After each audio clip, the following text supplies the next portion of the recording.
What is going on? Welcome back to Trending Stocks. Today we're going to talk to you about SoundHound. I want to go over some expectations for this upcoming week, what might cause some volatility in the stock price, and go over everything else that you need to know. But first, make sure to hit that thumbs up. And with that, let's get right to it.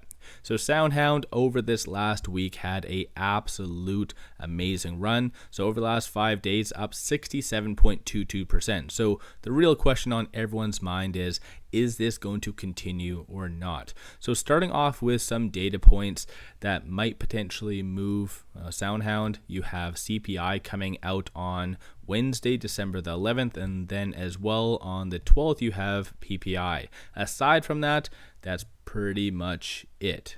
You do have SoundHound participating in a conference on December the 12th, and so that is going to be the Barclays annual Global Tech Conference in San Francisco. I don't really anticipate anything new to be said aside from what they stated on December the 4th, but I could be wrong.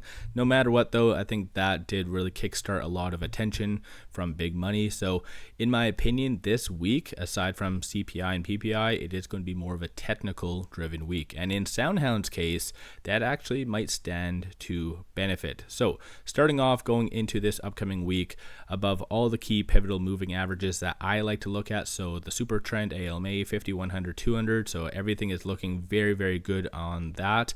Even moving in a shorter kind of span, looking at the 1 week, you had some hesitation, some weakness, but in general, that was attributed to shorts, as I did bring up in those kind of individual videos. But I think SoundHound's technicals do look very, very good. Aside from that, though, looking at some of the strong support and resistance points, with it closing at 1501, you want to watch for 1457 for that to be the next strong support, followed by 1377, just in case there is a pullback. Just definitely watch for those support levels to hold. Flip side, 1588, and then aside from that, 1650. Options is signaling for this upcoming week for it to hit roughly around that 1750 range, as I did bring up. Even on Friday, there was record amount of volume, so I don't think it's had anything higher than that. So 70 million in calls, 14 million in puts. So generally speaking, I think just higher highs might be coming. Market makers as well opening up the chains to roughly $27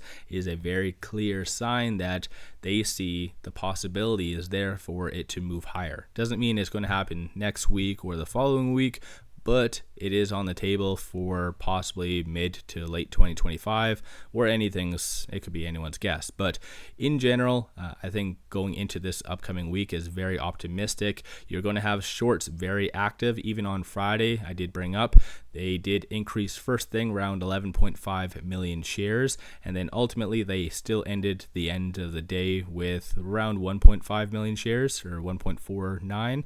So just anticipate them to be very active. So despite it going up like 67% throughout the week, shorts actually did maintain their position. So they are stubborn little effers, pardon my French, but hopefully SoundHound will continue its momentum and cause them to have margin calls, which will just add to the overall kind of bump up in the stock price. 24.39% of the free float is being shorted, works out to be 80.02 million shares overall are being shorted. Cost to borrow average is 9.47%, and then utilization is 83.64. So in my opinion, I think this upcoming week should be fairly good. No companies unveiling their earnings that's really going to disrupt the broader market.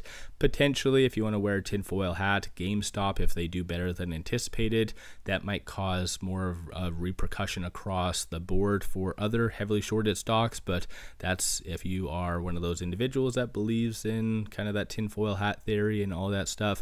I myself, not really. I just believe in just the data points and what that might potentially cause, and based on that, so the technicals, just the options, shorts, and just CPI and PPI, I think that there is going to be a lot more upside coming. Near the end of the week, you might have some just last minute jitters associated to Fed's cutting rates on December the 18th, but generally speaking, I think SoundHound is going to continue to move up, but you're going to have obviously some level of just volatility. So you're going to have profit taking. No stock generally just goes up 60% in 1 week without some level of just profit taking and whatever else. So yeah, honestly, I do see higher highs coming in the foreseeable future. On my Patreon, I did cover and give an update on SoundHound where I gave a new price prediction. And for those of you that are new to the channel, I do have a Patreon where I'm giving buy signals on stocks, options, and crypto. Many of them have been absolute bangers, including SoundHound. So like I said, I still do feel that there's a hell of a lot of upside coming. And if, let's say, the rumors do come out about them getting like McDonald's, for instance, then this will be that like $20 stock, and you will never see the tens or anything below that once again. So it's just a matter of time before SoundHound does continue to move up. I was kind of pleasantly surprised the fact that the market did disregard more insider selling. If I was them, like management, I would really look at doing some sort of change or potentially not renew it. I think they are coming up in June or July for the next shareholder meeting. So potentially switching that out, I think that might really help the overall underlying sentiment with SoundHound. But like I said, with the recent 144 that did come out, didn't really influence the stock price all that much. So like I said, I think there's a lot more upside to come with SoundHound, but you're going to have a lot of volatility. So just be prepared for that. But let me know your thoughts on SoundHound. Throw your price predictions in the comments below. Don't forget to hit that thumbs up, as well as pop over to my Patreon.